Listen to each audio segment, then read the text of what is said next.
দিন যাই নাই, পাকিস্তানের কোন চিলসত্তর আমার পাসপোর্টে নাই, বিমানবন্দরে কোনো প্রকার রেকর্ড নাই, পাকিস্তানে কোনো দিন যাই নাই, ইচ্ছা করলেও পাকিস্তান যাওয়া যাবে না। তার কারণ হলো আমার দেশের বর্ডারের সাথে পাকিস্তানের বর্ডারের কোনো সংযোগ নাই। তোমরা যারা আমাদেরকে পাকিস্তানি রাজাকার বলে গালি দিয়েছ, পরিষ্কার ভাষায় বলতে চাই, আমরা পাকিস্তানি রাজাকার নয়। তোমাদেরকে পরিষ্কার ভাষায় বলবো, তোমরা সবাই ইন্ডিয়ানের রাজাকার।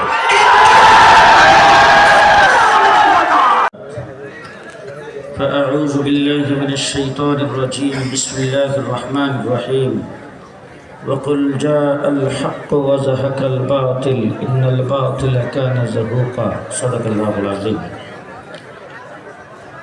محترم صدر اجلاس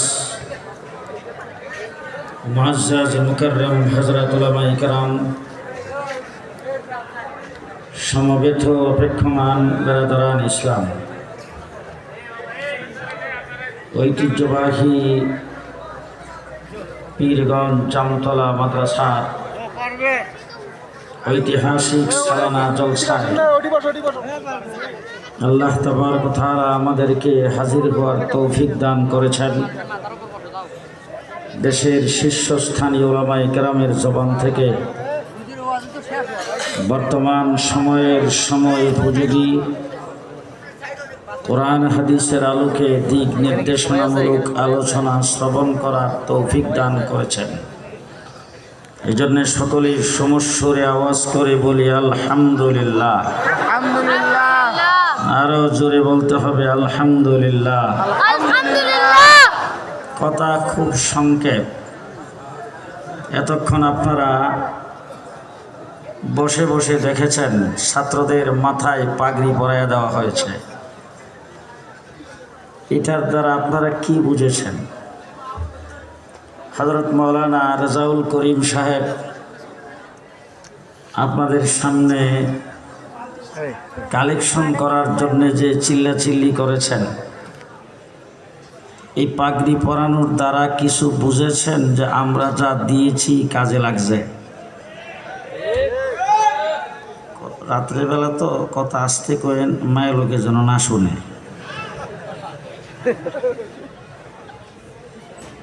কাহিল হয়ে গেছেন নাকি? জিন্দা আছেন তো? হ্যাঁ, জিন্দা আছেন না? জিন্দা মানুষের মতো কথা বলবেন। এই যে এতক্ষণ পর্যন্ত আপনারা যারা টাকা পয়সা দিয়েছেন, এই পাগড়ি পরাইবার পরে কি আপনার ভিতরে এই জাগনা দিছে যে 10 টাকা দিয়ে ভুল করছি, 20 টাকা দেওয়া দরকার ছিল? এই কথা বলে না যে 100 টাকা দিছেন, এরকম কি মনে উঠতেছে না যে 100 টাকা দিয়ে তো ঠিক হয়নি, আসলে দেওয়া দরকার ছিল 200? জি, 9 মাসের বাচ্চা 9 মাসে 30 পারা, 9 বছরের বাচ্চা 9 মাসে 30 পারা কোরআনের হাফেজ। আপনাদের ফসল আমরা আপনাদের কাছ থেকে আজান দিয়া টাকা আদায় করি, আওয়াজ করে। টেবিলের নিচ দিয়ে কোনো কাম আমাদের নাই।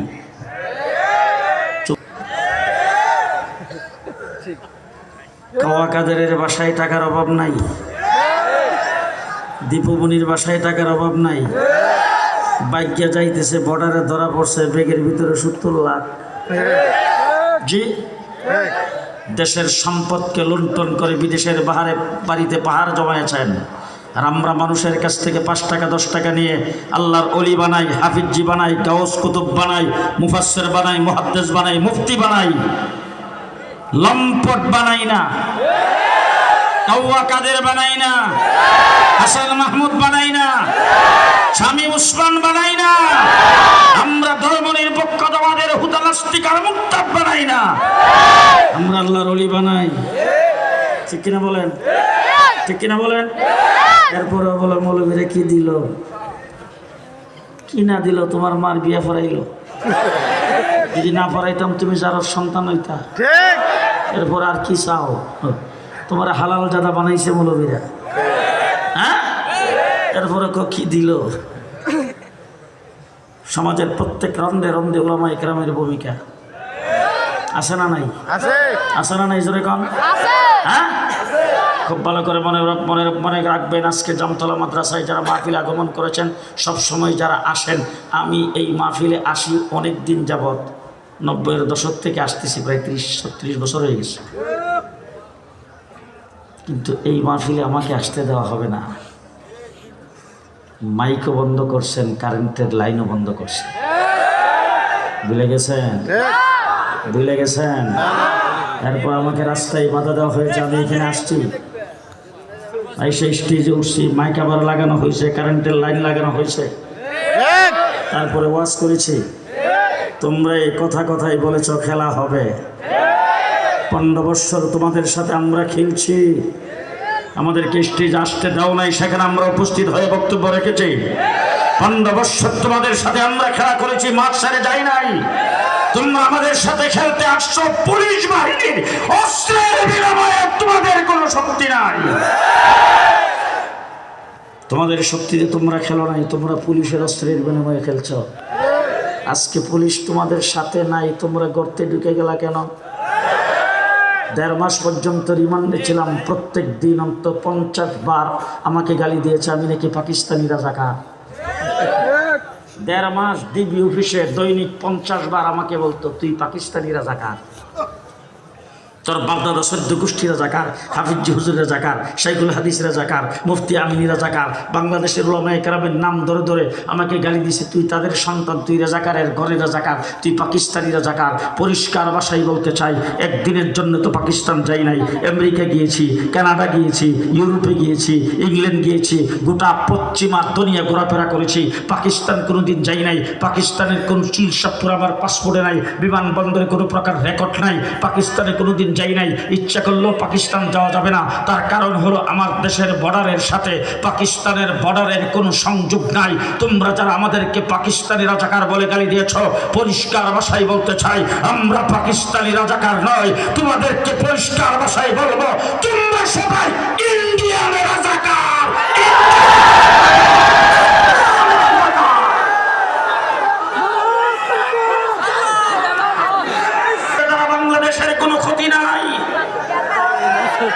আজকে তোমাদের দ্বারা বাংলাদেশে পদে পদে ক্ষতিত। তোমরা গত 4 মাস ভারতে বসে বাংলাদেশের বিরুদ্ধে ষড়যন্ত্র করছো। পরিষ্কার ভাষায় বলতে চাই, কোন ষড়যন্ত্রে কাজ হবে না, কোন ষড়যন্ত্রে কাজ হবে না।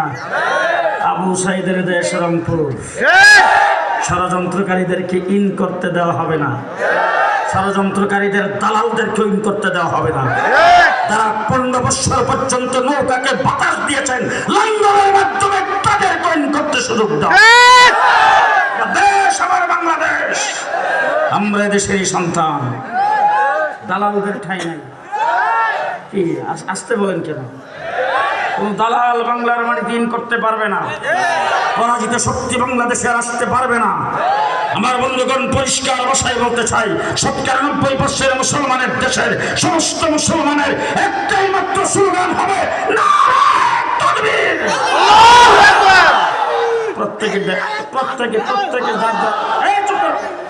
প্রত্যেকে যার যার দেন এভাবে লোকটা শুনি, প্রত্যেকে যার যার পাশের লোকটাকে চিনি। যদি কথা না বলে, আওয়াজ না করে, আল্লাহু আকবার না বলে, মনে করবেন হ্যাঁ ওই দলের লোক। মুসলমানদের স্লোগান হবে নারায়ে তাকবীর,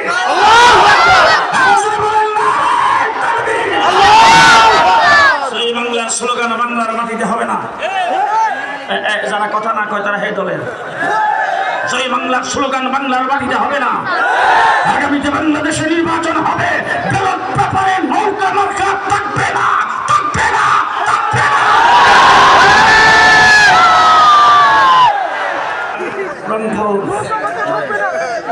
পীরগঞ্জের সন্তান আবু সাইদ জি শাহাদাত বরণ করেছেন, আল্লাহ তার শাহাদাতকে কবুল করুন। এই শাহাদাতের ওসিলা বাংলাদেশকে ইসলামের রাষ্ট্র হিসেবে কবুল করুন। শুনতে পেরেছি সে যখন গুলি খেয়ে পড়ে গেছেন, তখন নাকি তার মুখ থেকে লা ইলাহা ইল্লাল্লাহ কালিমা বের হতেছিল। সে বুক পেতে দিয়েছেন জালেমদের বিরুদ্ধে। একজন মানুষের বুক জাজরা করেছ, তোমাদের গোটা জাতি আজকে সব পলাতক। আওয়ামী লীগের বন্ধুদেরকে বলবো, তোমাদের মা তোমাদেরকে ছেড়ে এতিম বানিয়ে চলে গেছেন, তোমাদের চিন্তা করা যায় ঠিক না? ঠিক ঠিক না ঠিক? আমরা মুসলমান, আমাদের পরিচয় ভালো করে মনে রাখবেন। আজকের থেকে আমাদের সংগঠনের নাম আহলে সুন্নাত ওয়াল জামাত হানাফি দেওবন্দি। বলেন বলেন বলেন। আহলে সুন্নাত আহলে সুন্নাত ওয়াল জামাত হানাফি দেওবন্দি। আহলে সুন্নাত ওয়াল জামাত হানাফি দেওবন্দি। আহলে সুন্নাত মুহাম্মদুর রাসূলুল্লাহ সাল্লাল্লাহু আলাইহি ওয়াসাল্লামের দিকে নিসবত। আহলে সুন্নাত আমরা সুন্নতের অনুসারী, আমরা আল্লাহর নবীর অনুসারী। ওয়াল জামাত সাহাবায়ে কেরামের অনুসারী, আমরা হানফি মাযহাবের অনুসারী, আমরা উলামায়ে দেওবন্দের অনুসারী। উলামায়ে দেওবন্দের অনুসারী। বলেন বলেন।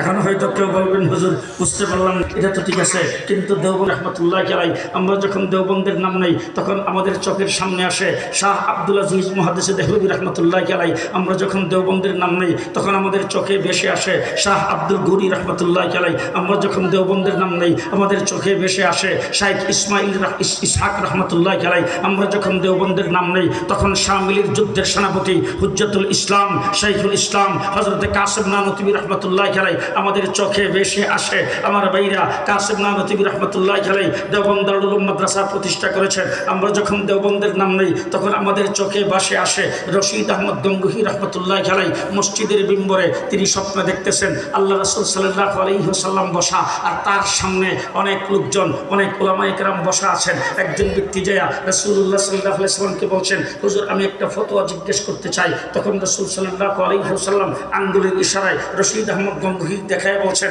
রশিদ আহমদের কাছে জিজ্ঞেস করো।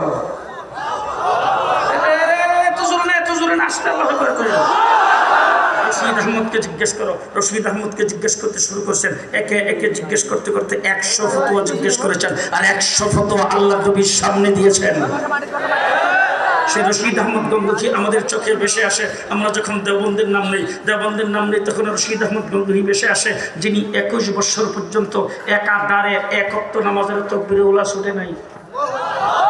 21 বছর পরে যায় স্টিমারে উঠছেন, উইটা যাবেন অনেক দূরবর্তী এলাকা। মনে করেছিলেন আসরের নামাজ সেখানে যাই জামাতের সাথে পড়তে পারবো, কিন্তু রাস্তার মধ্যে আসরের নামাজের টাইম চলে যাচ্ছে, লঞ্চ যায় ঘাটে এখনো বিটতেছে না সাগরের মধ্যখানে। তখন তিনি একবার উপরে, আরেকবার নিচে, একবার ডাইনে, আরেকবার সামনে, আরেকবার পেছনে, এইভাবে বেসাইনের মতো ঘোরাফেরা করতেছেন, আর গাল বেয়ে বেয়ে পানি জ্বলতেছে। হঠাৎ করে লঞ্চের স্টিমারের যিনি চালক ছিলেন তিনি তার দিকে নজর পড়ছে বলে তিনি আইসা দৌড়ে জিজ্ঞেস করেছেন, হুজুর বুঝতে পারলাম না, আপনি এইভাবে বেচাইনের মতো ঘোরাফেরা করতেছেন, আবার গাল বেয়ে বেয়ে পানি ঝরতেছে, হুজুর ঘটনা কি? তিনি রশিদ আহমদ গঙ্গুহি বলেন, তুমি হইলা খ্রিস্টান, এই লঞ্চের চালক, তোমার কাছে বলে আমার কথা কোনো লাভ নাই। যখন বলছেন তখন বলছে, হুজুর আপনি কি এই স্টিমারের টিকিট করেছেন? বলে হ্যাঁ। তাই যদি টিকিট করে থাকেন তাই আপনার জিম্মাদার আমি, সুতরাং আমাকে বলবেন না তো বলবেন কোথায়? আপনার যদি কোনো সমস্যা হয়ে থাকে আপনি আমাকে বলবেন। আপনি কান্নাকাটি করতেছেন কেন?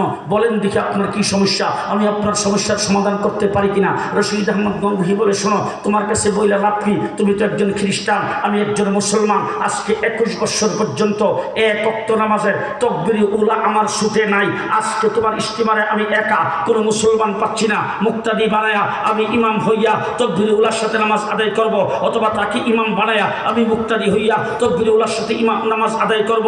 কিন্তু আসরের নামাজের টাইম চলে যাচ্ছে, তোমার লঞ্চ যখন যায় ভিড়বে তখন নামাজ কাজা হয়ে যাবে। এখন আমি তাকবীরে উলা কি হবে? আমি তো তাকবীরে উলা ফত হয়ে যাচ্ছে। এই কথা যখন তিনি কান্না মাখা কণ্ঠে বলছেন, এই খ্রিস্টান চালক ডাক দিয়া চিৎকার করে বলছে, হুজুর এই মুহূর্তে কালিমা পড়ে মুসলমান হয়ে গেলাম, আমাকে মুক্তাদি বানায়। আমরা যখন দেওবন্দের কথা মনে করি রশিদ আহমদ গঙ্গুহি তখন আমাদের চোখে ভেসে আসে। আমরা দেওবন্দের কথা যখন মনে করি তখন আমাদের চোখে ভেসে আসে হজরতে মাহমুদুল হাসান দেওবন্দি রহমতুল্লাহ আলাইহি, যিনি ইংরেজের বিরুদ্ধে আন্দোলনের সংগ্রাম করে জীবনটাকে শেষ করে দিয়েছেন। মাল্টার জেলখানার ভিতরে 4 বছর ছিলেন। প্রত্যেক দিন ওনাকে সকালবেলা রুম থেকে বের করে নেওয়া হতো, আর লোহার শিক গরম করে ওনার পিঠে আর কোমরের মধ্যে লাগানো হতো। যিনি ইন্তেকাল করেছেন, লাশ ধোয়াইতে নেওয়ার পরে তার পিঠের মধ্যে আর কোমরের থেকে যখন কাপড় সরাইছেন তখন দেখে পিঠের মধ্যে আর কোমরের মধ্যে চামড়াও নাই, গোশতও নাই। আমরা যখন দেওবন্দের কথা মনে করি তখন আমাদের চোখে ভেসে আসে হাকিমুল উম্মত আশরাফ আলী থানভী রাহমাতুল্লাহি আলাইহি। আমরা দেওবন্দের কথা যখন মনে করি তখন আমাদের চোখে ভেসে আসে উবাইদুল্লাহ সিন্ধি রাহমাতুল্লাহি আলাইহি, যিনি জেলখানার ভিতরে আজীবন কাটিয়েছেন।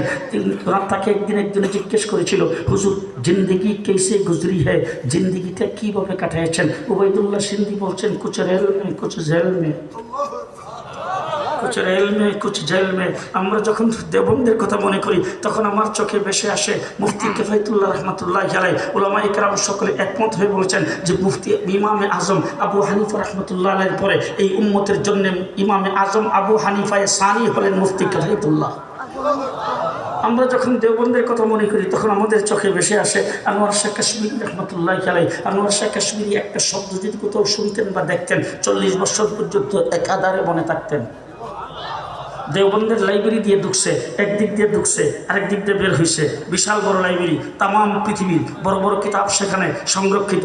সমস্ত কিতাবগুলো দেখে উনি আরেক দরজা দিয়ে যখন বের হয়ে যাচ্ছেন তখন দেওবন্দের ওই লাইব্রেরির যে কর্মচারীরা তারা ওনার সাথে মুসাফা করতে গিয়েছেন। তখন তিনি মুসাফা সবার সাথে কইরা বলতেছেন, তোমরা মনে হয় খুব টেনশনে আসো, কারণ খুব দামি দামি বড় বড় কিতাব এখানে আছে। কোন কিতাবটা আবার বাতারি কাইটে ফেলায় কিনা, ইন্দুরে কাইটে ফেলায় কিনা, তেলাপোকা কাইটে ফেলায় কিনা, অথবা কোনো দিকটা আগুন লাইগা কিতাব কোনো ধ্বংস হয়ে যায় কিনা, এই ব্যাপারে বোধ হয় তোমরা খুব টেনশনে আসো। তখন সবাই বলতেছেন, জি হুজুর, আমরা সবসময় খুব চৌকান্না থাকি যাতে ইঁদুর বাতারি ভিতরে ঢুকতে না পারে, আমরা এটাকে হেফাজত করার জন্য চেষ্টা করি। তখন তিনি বুকে হাত দিয়ে বলছেন, বেশি টেনশন করার দরকার নাই, তোমরা তোমাদের দায়িত্ব পালন করো। তবে জেনে রাখো এই লাইব্রেরির ভিতরে যা আছে এই বান্দার সিনার ভিতরে তা আছে।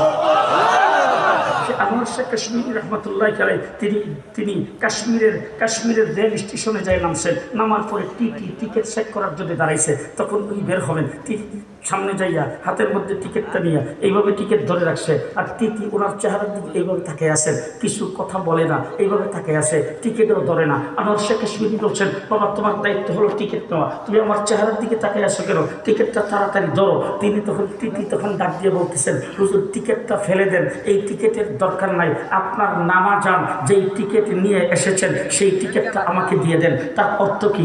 আপনি হলেন রাসূল সাল্লাল্লাহু আলাইহি ওয়াসাল্লামের বংশের, যেই নবীর বংশের লোকটার চেহারা এত সুন্দর, সেই নবী জানি কেমন সুন্দর, সুতরাং এর থেকে আর দূরে থাকবো না, এখনই মুসলমান হয়ে যাব। ইসলাম কবুল করে মুসলমান হয়ে গেছেন। সে আনোয়ার শাহ কাশ্মীরির কথা আমাদের মনে হয়। আমরা যখন দেওবন্দের কথা মনে করি তখন কুতুবে আলম হুসাইন আহমদ মাদানির কথা আমাদের মনে হয়, যিনি রাসূলুল্লাহ সাল্লাল্লাহু আলাইহি ওয়াসাল্লামের রওজার কিনারে 18 বছর বুখারী শরীফ পড়াইছেন। 18 বছর সেখানে বসে বসে রাসূলের রওজার কিনারে বসে বসে বুখারী শরীফ পড়াইছেন। 18টা বছর পর্যন্ত তিনি ছিলেন কুতুবে আলম হুসাইন আহমদ মাদানী রাহমাতুল্লাহি আলাইহি। দেওবন্দ দারুল উলুম মাদ্রাসায় পড়াকালীন সর্বপ্রথম তিনি গেছেন হজ্জে বাইতুল্লাহ। তো বাইতুল্লাহ শরীফ জিয়ারত করে তোয়াফ করে মদিনার দিকে যখন রওনা হয়েছেন তখন বাইতুল্লাহ জিয়ারত করে তোয়াফ করে শেষ বাইতুল্লাহ চৌখানে ধরে আল্লাহ পাকের দরবারে বলছেন, আল্লাহ তোমার এলমে নবুবীর, তোমার নবুবতির এলেম, তোমার হাবিব সাল্লাল্লাহু আলাইহি ওয়াসাল্লাম যে এলেম পৃথিবীতে নিয়ে আসছেন সেই এলেমের যতটুক পর্যন্ত আমি পড়ছি এইটুক যেন আমার ভিতরে মনে থাকে, আর যেটুক আমি পড়তে পারি নাই সেইটুক তুমি আমাকে পড়ার তৌফিক দান করো। তিনি যে গাড়িতে উঠছেন, মদিনায় যাচ্ছেন, যাওয়ার পথে রাস্তায় হঠাৎ করে ঘুম এসে গেছে। ঘুমের মধ্যে স্বপ্ন দেখেন মুহাম্মদুর রাসূলুল্লাহ সাল্লাল্লাহু আলাইহি ওয়াসাল্লাম এসে কুতুবে আলম হুসাইন আহমদ মাদানী মাথার মধ্যে হাত রেখে বলতেছে, হুসাইন আহমদ যা তুমি পড়ছো তা তো তোমার ভিতরে ঢুকাই দেওয়া হলো, যা পড়ো নাই তাও ঢুকাই দেওয়া হলো। 18 বছর রওজাতুম মিন রিয়াদিল জান্নায় বসে কালা রাসূলুল্লাহ সাল্লাল্লাহু আলাইহি ওয়াসাল্লামের হাদিস বুখারী শরীফ সেখানে পড়াইছেন। তারপরে তিনি আসছেন এই ভারত উপমহাদেশে, আইসা ইংরেজের বিরুদ্ধে লড়াই করেছেন। কেমন লড়াই করেছেন?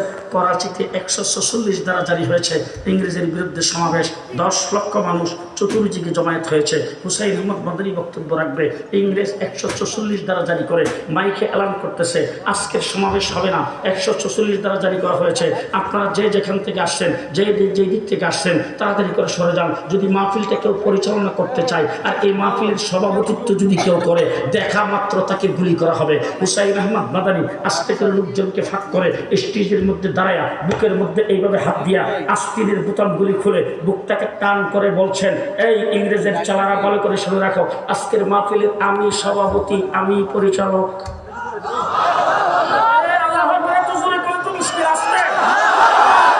আজকের মাহফিলের আমি পরিচালক, আমি ঘোষক, এই কথা যখন বলছেন, ইংরেজ চতুর্দিক থেকে গুলি চালাতে শুরু করছেন, একটা গুলিও ওনার গায়ে লাগে নাই। আমার বাইরে ওই দিন হুসাইন আহমদ মাদানী এই যে আস্তিরের বোতাম, সর্দিয়ার বোতাম খুলে দিয়েছিলেন, এরপর থেকে ওলামারা বোতাম লাগায় না। ঘুমাইছেন? এরপর থেকে ওলামারা বোতাম লাগায় না, সবাই বোতাম খোলা। বোতাম কেউ লাগাই না, আমরা বোতাম লাগাই না। আজকে যারা এটাকে মুজিব কুট বানাইছেন তাদেরকে বলতে চাই, এটা মুজিব কুট নয়, এটা উলামা কুট। মুজিব কুট নয়, উলামা কুট। আল্লামা শামসুল ফরিদপুরি রাহমাতুল্লাহি আলাইহি এই কুট পরে বসে আছেন। শেখ মুজিবুর রহমান শামসুল ফরিদপুরির কাছে বারবার যাইতেন। শেখ মুজিবুর রহমান সাহেবকে শামসুল ফরিদপুরি তুই বলে সম্বোধন করতেন। তাই একদিন গেছেন, যাই বলতেছেন, হুজুর আপনি যে কুটটা গাই দিয়েছেন, কুটটা আপনাকে বড় মানাইছে। শেখ মুজিব যখন এই কথা বলছেন, তখন শামসুল ফরিদপুরি নিজের গায়ের কুটটা খুইলা শেখ মুজিবুর ফরাইছে, ফরাই করতে খারাইছে, খারাইবার পরে তোরেও মানাইছে।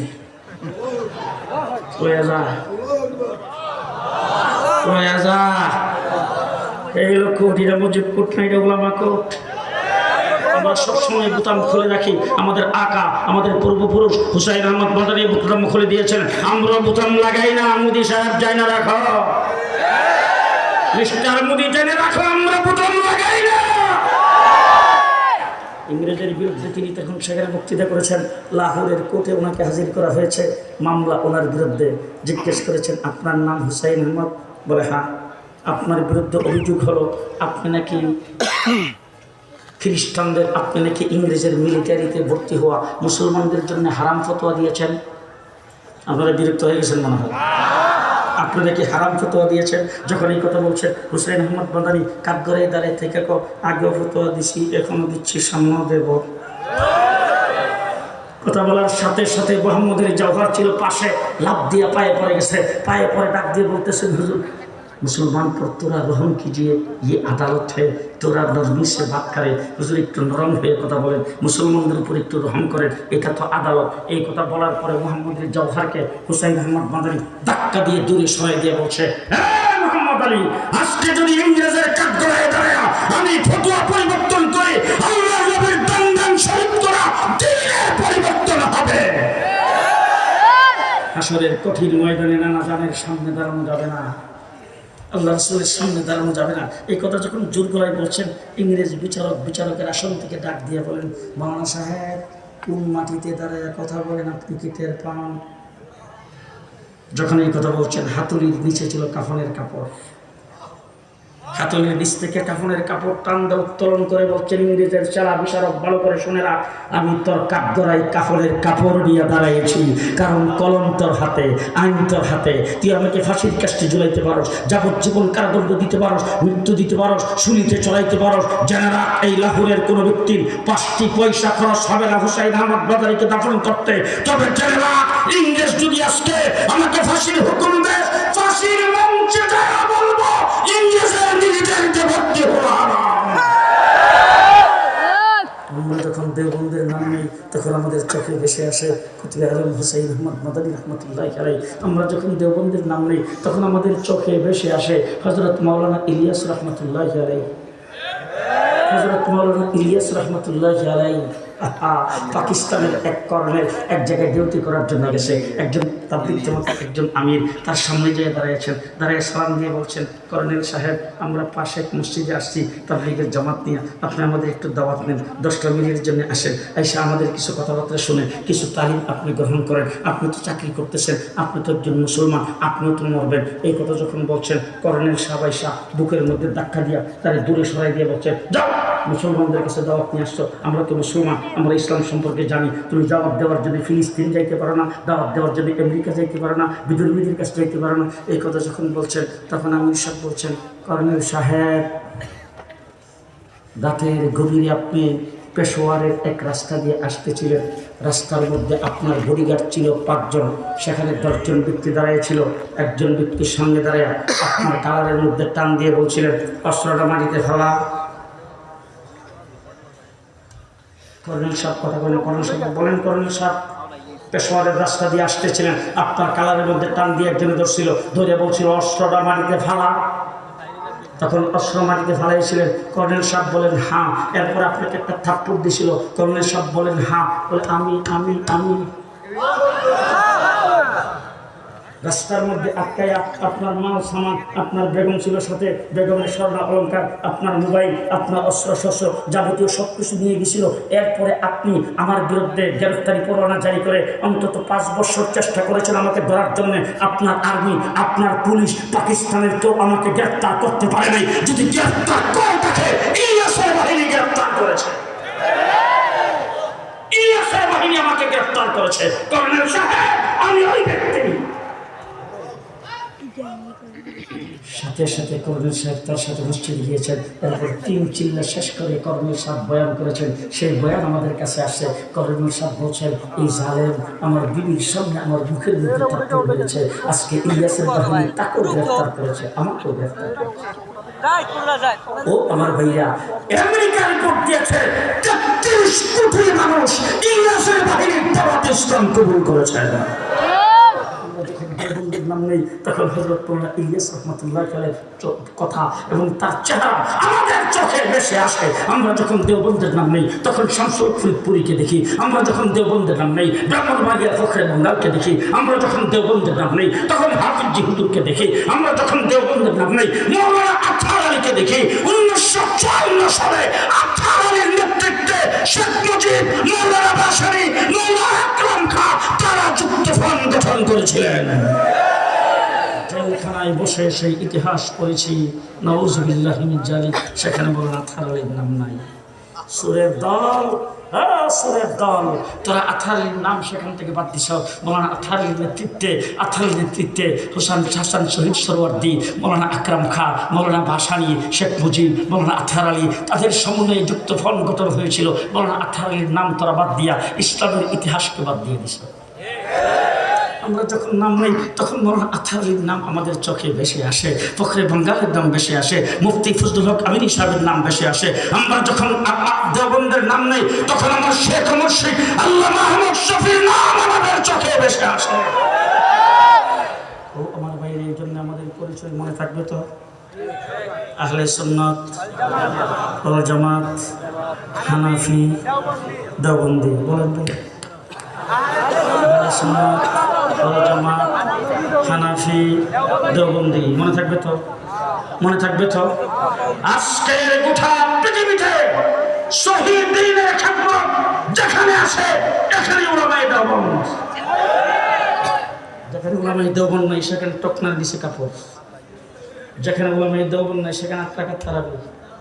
যেখানে উলামায়ে দেওবন্দ নাই সেখানে জুমার আজান একটা। যেখানে উলামায়ে দেওবন্দ নাই দাড়ির যাকাত। ঘুমাইছে দাড়ি কাটতে কাটতে উদ্দুর। গোটা পৃথিবীতে নবীর সুন্নাত জিন্দা করেছেন উলামায়ে দেওবন্দ।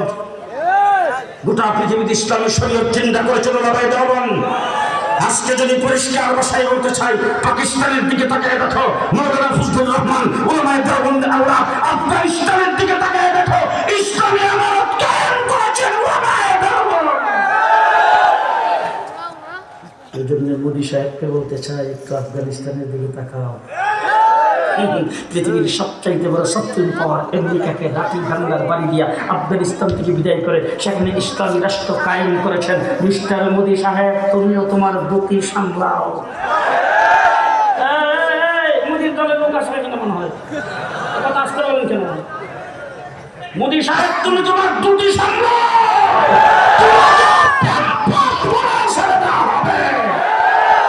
বাংলাদেশ সম্পর্কে নাক গলাইতে সাবধান। শেখ হাসিনার কুচক্রী মহল মুজির কোলে বসে বাংলাদেশের বিরুদ্ধে ষড়যন্ত্র করবে। আমরা আবু সাইদের বাহিনী হয়ে আমরা বসে বসে হবে না। যে কোনো পরিস্থিতি মোকাবেলা করার জন্য আমরা প্রস্তুত। সবাইকে প্রস্তুত। আবু সাইদ যেভাবে বুক টান করে দাঁড়িয়েছিল, আপনারা কি পারবেন? আপনারা কি সেইভাবে পারবেন? যদি পরিবেশ এরকম আসে আপনারা কি পারবেন? পারবেন তো। শেষ কথা আপনাদের সামনে, শেষ কথা ভালো করে বলে রেখেন। গত 54 বছর হয়েছে বাংলাদেশ স্বাধীন হয়েছে। সর্বপ্রথম শেখ মুজিবুর রহমান সাহেবের সোনার বাংলা 74 শুনে একজনে গুলি করছে, আরেকজনে খাইছে, ঘুমাইছে। একজনে গুলি করছে, আরেকজনে খাইছে। কথা কয় না। ডাস্টবিনের খাবার কুকুরে খায়, সেখানে মানুষও খাইছে। দুর্ভিক্ষে মানুষ মারা গেছেন। সোনার বাংলা দেখেছি, এরপরই আসতো সবুজ বাংলা, সেটাও দেখলাম। তারপরে আসতো নতুন বাংলা, সেটাও দেখলাম। লেডি প্রধানমন্ত্রী এসে বলছেন আধুনিক বাংলা, এটাও দেখছি। এরপরে মডার্ন বাংলা, এটাও দেখছি। এরপরে ডিজিটাল বাংলা, সেটাও দেখছি। তারপরে ঘোষণা করেছেন স্মার্ট বাংলাদেশ, সেটাও দেখছি। দেখছেন কিনা? দেখছেন কিনা? এবার 14 আগস্টের বিপ্লবের পরে যে স্বাধীনতা অর্জিত হয়েছে, আলেমুল মাইকেরাম পর্যন্ত জীবন দিয়েছেন। এবার বাংলাতে